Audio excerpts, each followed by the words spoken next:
Uy, ito na nga. May lumabas na mga isang baboy. Senator. Dating Senador Franklin Drilon. Na si Boy tulog sa Senado. Kumusta kayo mga kabuhay Pinoy TV? Saan mang sulok ng mundo kayo naroon.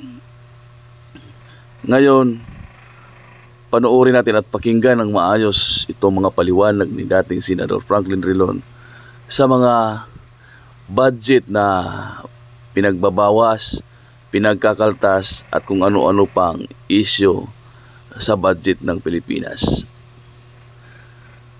Ngunit bago natin panoorin ng sabay-sabay, bago tayo magkomento, mag-like, mag-share at mag-subscribe na rin kayo dito sa aking channel para updated din kayo sa mga pangyayari at mga kaganapan dito sa ating channel. So ayan nga, tara panoorin natin na sabay-sabay para maintindihan natin kung ano ang mga dapat gawin ng mga senador. Unahin na po natin itong issue ng DepEd, yung pagtanggal po ng 12 billion peso na budget. 10 billion daw dapat para sa computerization, sir. Meron po kayang illegal dito dahil sinasabi nga sa konstitusyon that dapat ang pinakamalaking budget ay mapupunta sa DepEd at ang lumalabas ngayon ay tila pupunta sa infra o sa DPWH.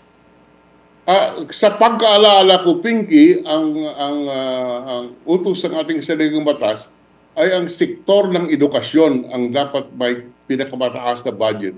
Ngayon, ang sektor ng edukasyon, hindi lamang DepEd, kasama na po dyan yung state colleges and universities, kasama na yung kung hindi ako kakamali, yung TESDA. So, kung sakali, at ito po ang ang tradisyon at ang interpretasyon nung nandun pa ako sa Senado, na ang saligang batas ang nagsasabi, education sector, hindi lamang po Department of Education.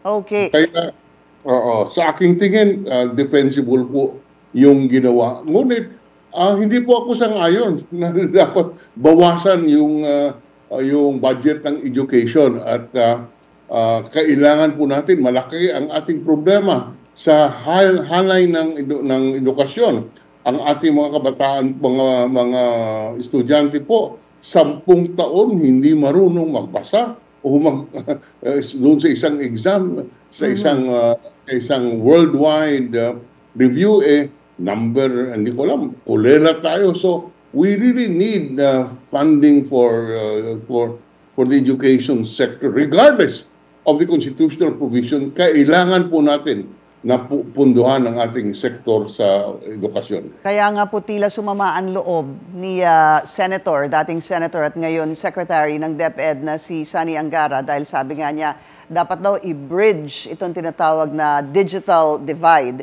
hindi ho ba? At yung 10 billion nga dapat daw ay para sa computerization at gadgets or computers and gadgets ng mga public school students. So, ang sabi naman po ni Pangulo ay tila hahanapan niya ng paraan. Ayaw daw niya mag-line veto, Senator, at hahanapan na lang daw ng paraan. Paano ho ba yung mangyayari pagka gano'n ang pahayag ng Pangulo?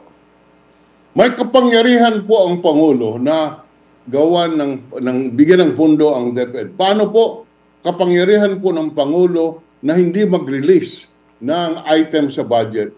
Huwag natin kalimutan na ang budget ay authority to spend. Kung hindi po i-release ng Pangulo ang mga authorization sa mga bagay na sa tingin niya dapat hindi bigyan o pwede namang ihuli. Yung kung ano man ang pundong hindi nagamit doon sa item na yon ay pwedeng i-realign sa Department of Education.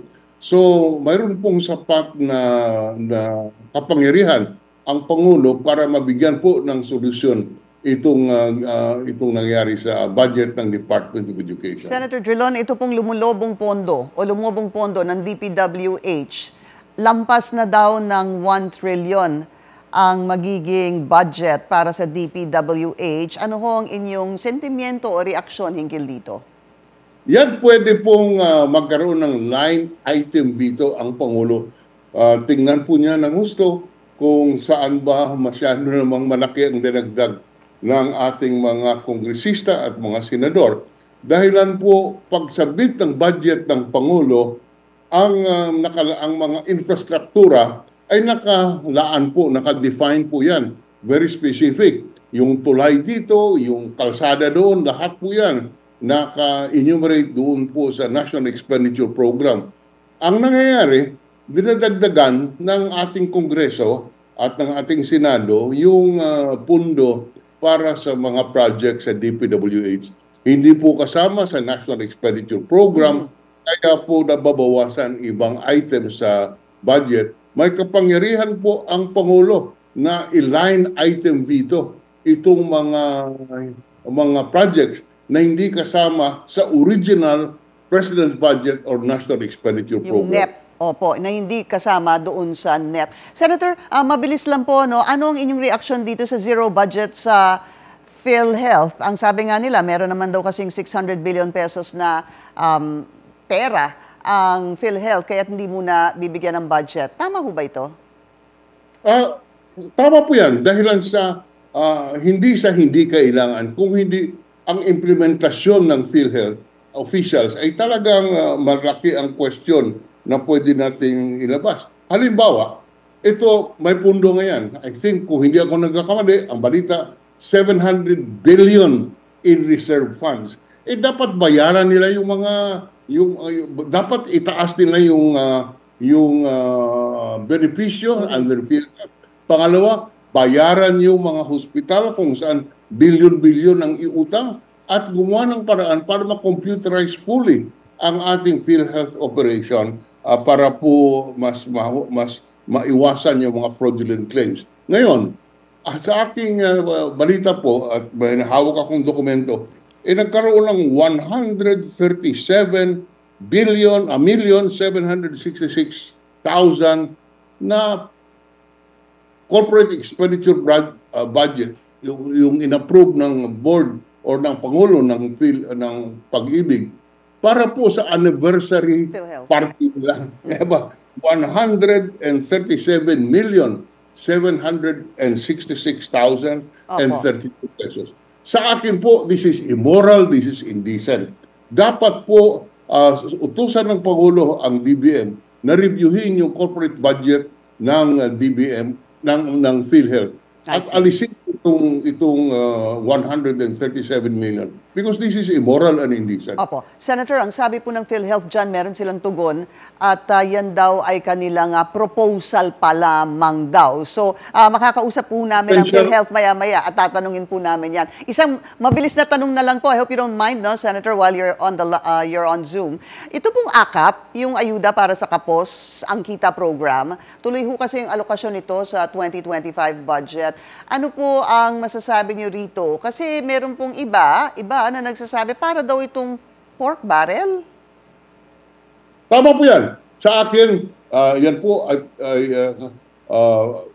parang kitty na pinamunmunbod sa mga mahihirap daw. Ngunit hindi po maiwasan na ito'y magagamit sa politika, lalo na po na may halalan sa susunod na taon.